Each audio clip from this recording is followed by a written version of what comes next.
सभी साथियों को नमस्कार। जैसा कि आप सभी को पता है, रेलवे ग्रुप डी का एग्जाम इस टाइम पर जोरों शोरों से चल रहा है। जैसा कि आप सभी को पता है, काफी सारी शिफ्टों का एग्जाम कंप्लीट हो चुका है, लेकिन अभी भी लाखों की संख्या में ऐसे स्टूडेंट बचे हुए हैं जिनका एग्जाम आने वाले दिनों में होगा। तो जिन भी बच्चों का एग्जाम अभी तक नहीं हुआ, आने वाले दिनों में जिन भी बच्चों का एग्जाम है, उन सभी के लिए ये वीडियो मैंने तैयार किए हैं। इस वीडियो में जितने भी क्वेश्चन मैं आपको करवाऊंगा, पिछली शिफ्टों पर आधारित क्वेश्चन है। तो मेरे भाई, जिनका भी पेपर अभी तक नहीं हुआ, आने वाले दिनों में है, इस वीडियो को लास्ट तक देख लेना। पसंद आए तो वीडियो को लाइक भी कर देना, चैनल को सब्सक्राइब कर देना। साथ में मेरे भाई कमेंट में मुझे बता दो कि आपका पेपर कौन सी तारीख को है और कौन सी शिफ्ट में है। आओ मेरे भाई, अंग्रेजी वर्णमाला क्रम में स्थिति के आधार पर निम्नलिखित में से 3 अक्षर समूह किसी न किसी प्रकार से एक समान है और एक भिन्न है। भिन्न अक्षर समूह का चयन करें। सभी बच्चे बताएंगे मेरे भाई इस सवाल का राइट आंसर क्या होगा। तो देखो मेरे भाई, सवाल बिल्कुल सिंपल है, कुछ भी आपको नहीं करना। इनकी नंबरिंग दे दो मेरे भाई, समझ में आ जाएगा कि क्या करना है और क्या नहीं करना।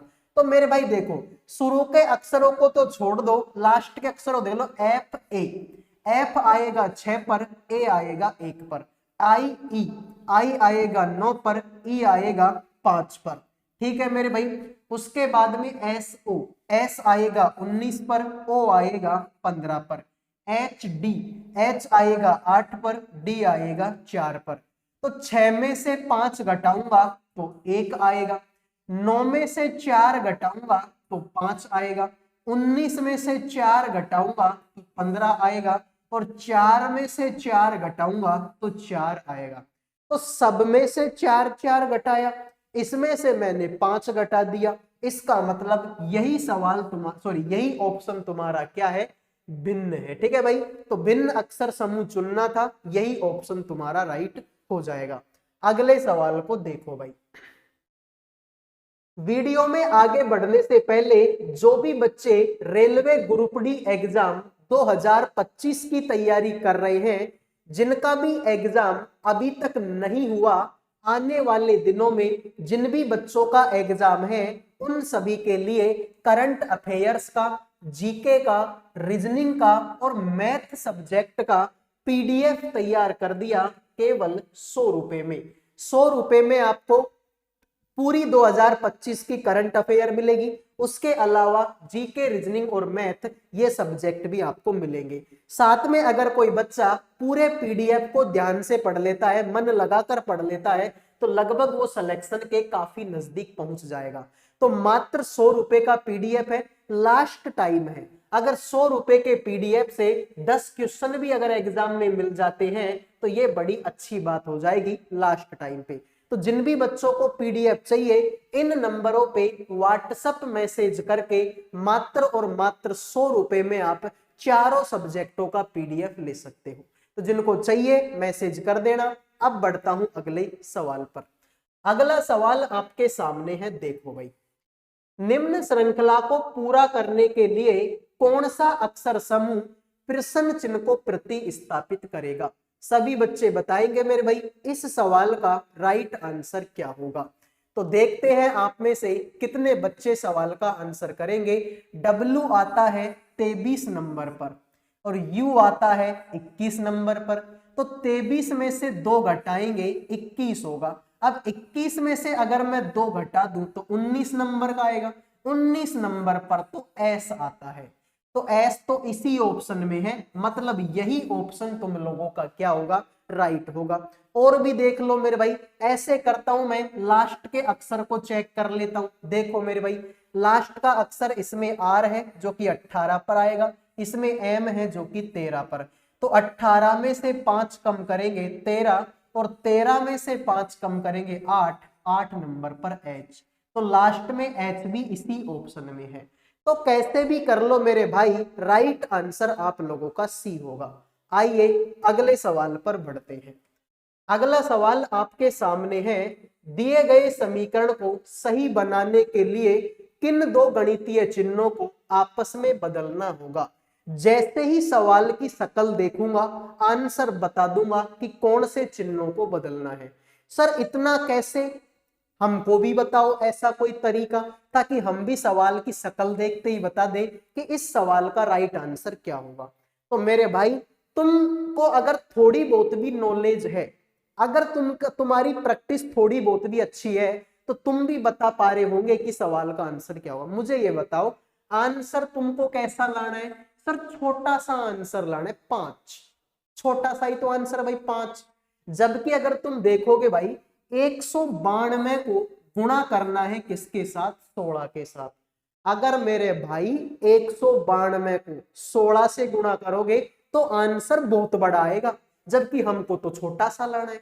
इसका मतलब सर ये गुणा का चिन्ह गलत जगह पे लगा हुआ है। गुणा का चिन्ह गलत है तो इस गुणा की जगह पर भाग लगा दो ना यार, ताकि छोटा आंसर आए। अरे भाग देते तभी तो छोटा आंसर आता है। बिल्कुल सर, इसका मतलब भाई तुम सी ऑप्शन को आजमाओ एक बार, गुणा और भाग।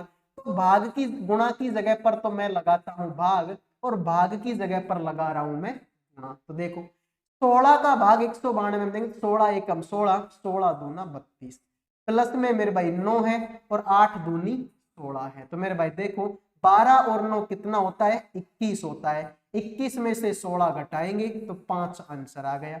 तो राइट आंसर तुम्हारा सी है कि गुणा और भाग को बदल दो।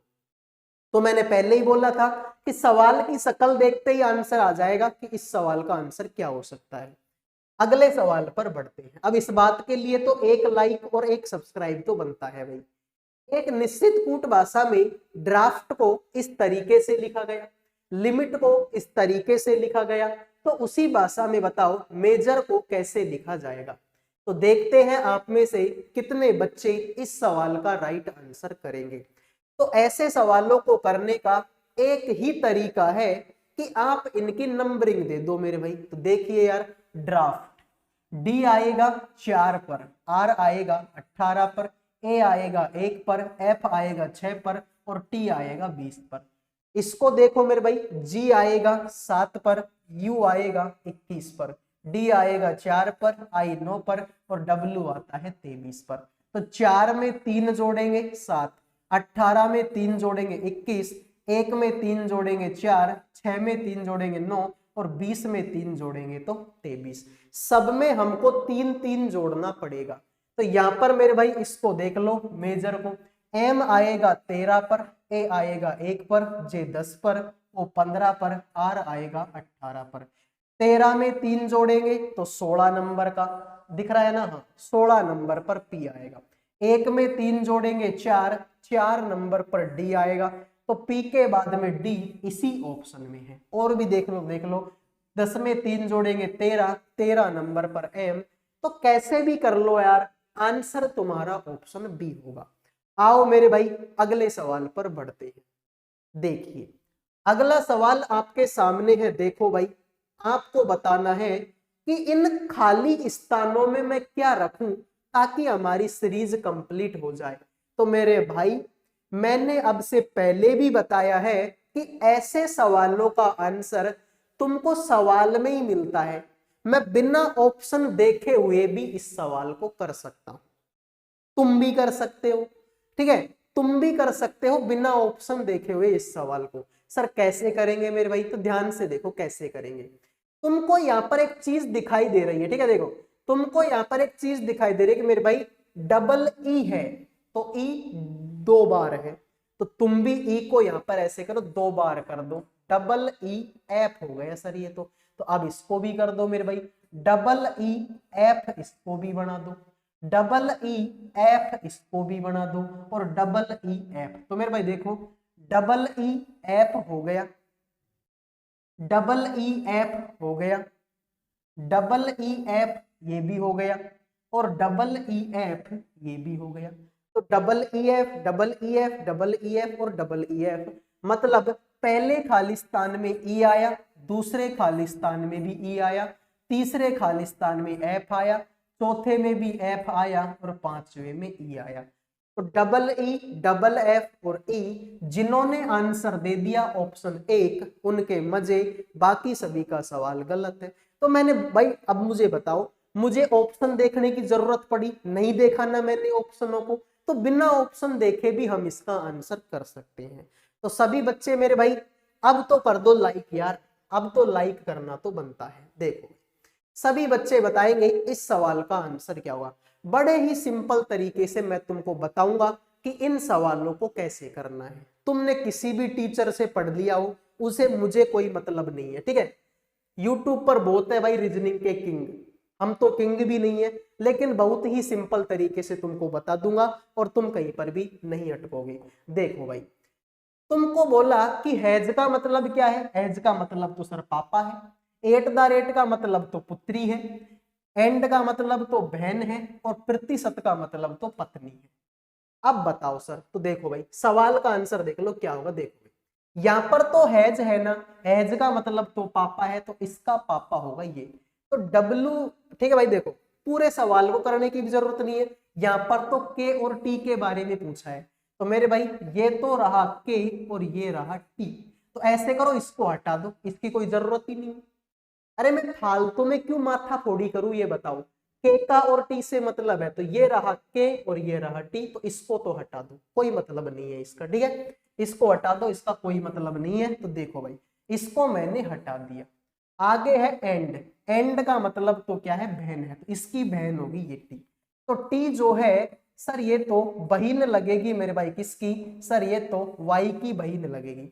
आगे तो एंड है, सॉरी एट द रेट है, एट द रेट का मतलब तो पुत्री है, तो इसकी पुत्री होगी ये वाई। तो वाई जो है पुत्री होगी मेरे भाई किसकी? एम की। आगे तो प्रतिशत है, प्रतिशत बोले तो पत्नी है, तो एम जो है ये पत्नी होगी मेरे भाई किसकी? सर ये तो के की पत्नी होगी। तो मान लो कि ये मैं हूं और ये मेरी पत्नी है, तो मेरी पत्नी की बेटी सर मेरी भी बेटी, और मेरी बेटी की बहन मेरी दूसरी बेटी। तो अगर ये मेरी बेटी है तो मैं तो इसका पापा हूं। हो गया सवाल, क्या करना है? तो क्या किया मैंने? कुछ नहीं किया, ठीक है भाई। तो ये अगर मैं हूं तो ये मेरी पत्नी है, ये मेरी पत्नी की बेटी है, तो मेरी पत्नी की बेटी मेरी भी बेटी, और मेरी बेटी की बहन मतलब मेरी दूसरी बेटी, तो ये बेटी है तो मैं इसका पापा हूं, बात खत्म। आओ भाई अगले सवाल पर बढ़ते हैं। कथन और निष्कर्ष का सवाल है, बड़ा प्यारा सवाल है, सभी बच्चे आंसर कर दो। इस सवाल का आंसर क्या होगा? तो देखो भाई पहले तो वेन डायग्राम बनाओ, और वेन डायग्राम बनाने के बाद में बताओ आंसर क्या होगा। तो देखो भाई तुमसे बोला कुछ सिक्के नोट हैं, सर कुछ सिक्के ऐसे हैं जो कि नोट हैं, कुछ सिक्के नोट हैं, कुछ नोट आपके बिल हैं, कुछ नोट आपके क्या हैं? कुछ नोट आपके बिल हैं। तो देखो भाई कोई भी सिक्का बिल नहीं है क्या? कोई भी सिक्का बिल नहीं है क्या? अब देखने में तो लग रहा होगा कि हाँ यार कोई भी सिक्का बिल नहीं है, लेकिन हो भी तो सकता है मेरे भाई। सवाल में कहीं मना किया कि सिक्का बिल नहीं है, सिक्का बिल नहीं है। सर सवाल में तो दो लाइन बोली थी, दोनों में तो ऐसा कुछ नहीं बोला, तो फिर मैं क्यों ज्ञानी बन रहा हूं? सर काट तो यार, गलत है, ठीक है, गलत है भाई, काट दो, ज्ञान नहीं है हमारे पास। देखो सभी नोटों के सिक्के होने की संभावना है क्या? ये जितने भी नोट हैं वो सारे के सारे सिक्के हो सकते हैं क्या? सारे के सारे क्यों होंगे? उसने तो बोला है कि कुछ नोट, सॉरी सभी नोटों के सिक्के होने की संभावना है, ठीक है। तो सारे के सारे नोट सिक्के क्यों होंगे जबकि कुछ सिक्के ही नोट हैं, पूरे के पूरे नहीं है, कुछ है। जैसे कि मैं तुमसे बोल दूं कि मेरे भाई ये मेरा पूरा शरीर है और मेरा एक हाथ टूटा हुआ है, तो इसका मतलब ये थोड़ी पूरा का पूरा शरीर ही टूटा हुआ है, गलत है ना ये तो। भाई मैं ये बोलूं कि कल मैं जा रहा था, मेरा एक्सीडेंट हो गया और मेरे शरीर का कुछ हिस्सा टूट गया। कल मैं जा रहा था, मेरा एक्सीडेंट हुआ और मेरे शरीर का कुछ हिस्सा टूट गया, तो कुछ हिस्सा टूटा है ना, पूरा का पूरा शरीर तो नहीं टूटा। तो फिर इसने बोला है कि सभी नोटों के सिक्के होने, भाई सारे के सारे नोट सिक्के के अंदर कैसे आएंगे? सवाल में थोड़ी बोला ये बात, तो ये भी गलत है। तो न तो एक और न ही दो, कोई सा भी अनुसरण नहीं करता। आओ मेरे भाई अगले सवाल पर बढ़ते हैं। देखो भाई अगला सवाल है, सेम वैसा ही सवाल है जैसा मैंने थोड़ी देर पहले करवाया था। अब अगर वो सवाल समझ में नहीं आया था तो इसको देख लो, ये आपके जरूर समझ में आ जाएगा। देखो भाई, इसमें आपसे बोला गया कि प्लस का मतलब तो बहन लगती है, माइनस का मतलब तो पिता लगते हैं, इस स्टार का मतलब है कि ये मम्मी लगती है, और भाग का मतलब है ये इसके भाई लगते हैं। तो तुमसे बोला कि जे का संबंध कैसे किस प्रकार से। तो मेरे भाई ध्यान से देखिए, यहाँ पर प्लस है, प्लस का मतलब तो बहन लगती है, तो इसकी बहन लगेगी ये जे। तो जे जो है सर वो बहन लगेगी मेरे भाई किसकी, सर वो तो सी की बहन लगेगी। आगे तो ये स्टार है, स्टार बोले तो सर मम्मी लगती है, तो इसकी मम्मी लगती है ये, तो ये मम्मी लगेगी मेरे भाई किसकी, के की। तो मान लो कि देखो आगे तो एम भी है, लेकिन सवाल में एम का मतलब ही नहीं है, तुमसे तो जे और के बारे में पूछा है, तो ये जे आ गया और ये आ गया। अब आगे क्या है उससे मुझे कोई मतलब नहीं है।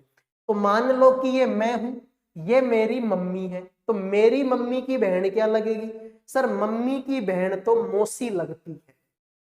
मम्मी की बहन तो जे किस प्रकार कैसे संबंधित है, तो ये मैं हूं, ये मेरी मम्मी है और ये मेरी मम्मी की बहन है। तो मेरे भाई मम्मी की बहन तो मौसी लगती है। अब मौसी तो ऑप्शन में नहीं है भाई, ठीक है, मौसी ऑप्शन में नहीं है, तो मामी तो लगेगी नहीं, भाई भी नहीं लगेगा, बहन भी नहीं लगेगी, तो मौसी लग सकती है। अब मामी, मौसी तो ऑप्शन में है ही नहीं, ठीक है, मौसी ऑप्शन में है ही नहीं, वैसे तो इसका आंसर मौसी ही होगा। ठीक है भाई, ये मैं हूं, ये मेरी मम्मी की बहन, मम्मी की बहन मौसी तो होती है, तो मौसी ऑप्शन में नहीं है, माता है, तो वैसे तो माता तो नहीं होगी। छोटी मम्मी बोल सकते हो क्या, नहीं बोल सकते शायद, ठीक है, देखो मेरे यहाँ तो छोटी मम्मी नहीं बोलते, मौसी बोलते हैं, तो ऑप्शन में नहीं है।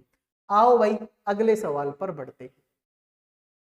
उस समुच्चय का चयन कीजिए जिसमें संख्याएं आपस में उसी प्रकार संबंधित है जिस प्रकार निम्नलिखित समुच्चयों की संख्याएं आपस में संबंधित है। मेरे भाई इन तीनों के बीच में आपस में कोई संबंध है, इन तीनों के बीच में आपस में कोई संबंध है, ऐसा ही संबंध आपको बताना है इनमें से किसके बीच में होगा।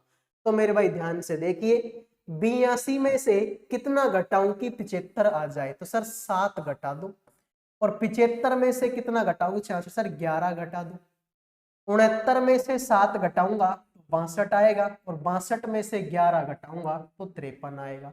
तो मेरे भाई ध्यान से देखो ऐसा किस में है, ऐसा मेरे भाई किस में है, तो आप बोलेंगे कि भाई देखो ये हो सकता है, ये सही है, देखो ये वाला सही है, 61 में से 7 घटाऊंगा तो 54 आएगा, और 54 में से 11 घटाऊंगा तो 45 आएगा। Right answer C. जिन्होंने सी आंसर दे दिया उनके तो मजे हैं, बाकी सभी का सवाल गलत हो चुका है। आओ मेरे भाई अगले सवाल पर बढ़ते हैं। एक निश्चित कूट भाषा में ट्रिपल को 93 लिखा गया, ठीक है मेरे भाई, COMMUTE को 90 लिखा गया, तो उसी कूट भाषा में बताओ फ्रैक्शन को कैसे लिखा जाएगा। तो भाई ऐसे सवालों को करने का एक ही तरीका है कि इनकी नंबरिंग दे दो भाई, ठीक है। तो देखो TROUBLE, T आएगा 20 नंबर पर, R आएगा 18 नंबर पर, O आएगा 15 पर, U आएगा 21 पर, V आएगा 2 पर, L आएगा 12 पर, E आएगा 5 पर। जोड़ के देख लो, 20 और 18 38, 38 और 15 53, 53 और 21 यानी कि 54, 64 और 74, 74 और 2 76, 76 और 12 कितना होता है 78, 78 और 5 कितना होता है 93। तो आ गया 93। लेकिन मेरे भाई कभी कभी ऐसे सवालों में मिस्टेक हो जाती है, कुछ ऊपर नीचे भी हो जाता है, तो साथ के साथ इस दूसरे वाले को भी देख लेते हैं। तो C आएगा 3 पर, O आएगा 15 पर, M आएगा 13 पर, M आएगा 13 पर, U आता है 21 पर, T आता है 20 पर, E आएगा 5 पर। मेरे भाई मैं इसको इसलिए करके देख रहा हूं क्योंकि मैं अपने एक्सपीरियंस के आधार पर मैं आपको बता सकता हूं कि ऐसे बहुत सारे सवाल होते हैं कि जिसका पहला तो मैच खा जाता है लेकिन दूसरा मैच नहीं खाता, फिर उसमें कोई दूसरा लॉजिक लगता है, ठीक है, मैं ठगा के बैठा हूं ठीक है। मैं ऐसे काफी बार ऐसे हवा में जब होते हैं ना भाई, पहले जब मैं मतलब कम पढ़ाता था, पढ़ाने का उतना तजुर्बा नहीं था, तो उस टाइम पर ऐसे हवाबाजी, ठीक है, इसका जोड़ दिया अब डायरेक्ट इसका, फिर आंसर ही नहीं आता था। ठीक है, तो हवाबाजी नहीं करेंगे मेरे भाई, आराम से देखो। तो 3 और 15 कितना, 18, 18 और 13 कितना, 21, 31, 31 और 13 कितना होता है, 34, 44 और 2, 44 और 21 कितना होता है, 45, 55, 65, 65 और 20, 85 और 5 होता है 90, जो कि है यहाँ पर। तो अब मेरे भाई देख लो, अब कोई दिक्कत नहीं है, लॉजिक सही है। फ्रैक्शन को देख लो, एफ आएगा 6 पर, आर आएगा 18 पर, ए आएगा 1 पर, सी 3 पर, टी 20 पर, आई 9 पर, ओ 15 पर और एन आएगा 14 पर। तो देखो मेरे भाई, 6 और 18 24, 24 और 1 25, 25 और 3 28, 28 और 20 48, 48 और 9 57, 57 और 15 कितना होता है, 62 होता है, 72 होता है, 72 और 14 होता है 76, यानी कि 86। तो राइट आंसर तुम्हारा 86 हो जाएगा। उम्मीद करूंगा मेरे भाई ये सवाल भी समझ में आ गया होगा। आसान सवाल है और हमने आसान तरीके से इसको करके पटक दिया। अब अगले सवाल पर बढ़ते हैं। निम्नलिखित 4 अक्षर समूह में से 3 एक निश्चित तरीके से समान है, एक अलग है, उस अलग अक्षर समूह का चयन करें। बताओगे मेरे भाई इस सवाल का आंसर क्या होगा। इसमें मेरे भाई क्या हुआ कि 3 तो एक जैसे हैं, एक थोड़ा सा अलग है। तो इसमें 3 जोड़ा, इसमें 3 जोड़ा, इसमें 3 जोड़ा, ठीक है भाई। तो सी ऑप्शन गलत है भाई, सी ऑप्शन गलत है। कैसे गलत है हमें भी बताओ, तो देख लो यार, तुम भी देखो भाई। वी वाई, वी आएगा 22 पर, वाई आएगा 25 पर, पी एस, पी 16 पर, एस 19 पर, आर ओ, आर 18 पर, ओ 15 पर, आर यू, आर 18 पर, यू 21 पर। तो देखो 22 में से 3 घटाएं, सॉरी 22 में 3 जोड़ेंगे 25, 16 में 3 जोड़ेंगे 19, 18 में से 3 घटाएंगे 15 और 18 में 3 जोड़ेंगे 21। इसमें भी 3 जोड़ा, इसमें भी 3, इसमें भी 3, लेकिन इसमें से 3 घटा दिया। तो यही तुम्हारे सवाल का राइट आंसर है। तो जिन्होंने मेरे भाई सी आंसर दे दिया है उनके मजे हो गए, बाकी सभी का सवाल गलत है। उम्मीद करूंगा ये सवाल भी आपको समझ में आ गया होगा। समझ में आया है तो वीडियो को लाइक कर दो, चैनल को सब्सक्राइब कर दो। अगले वीडियो में मिलेंगे। जय हिंद, जय भारत।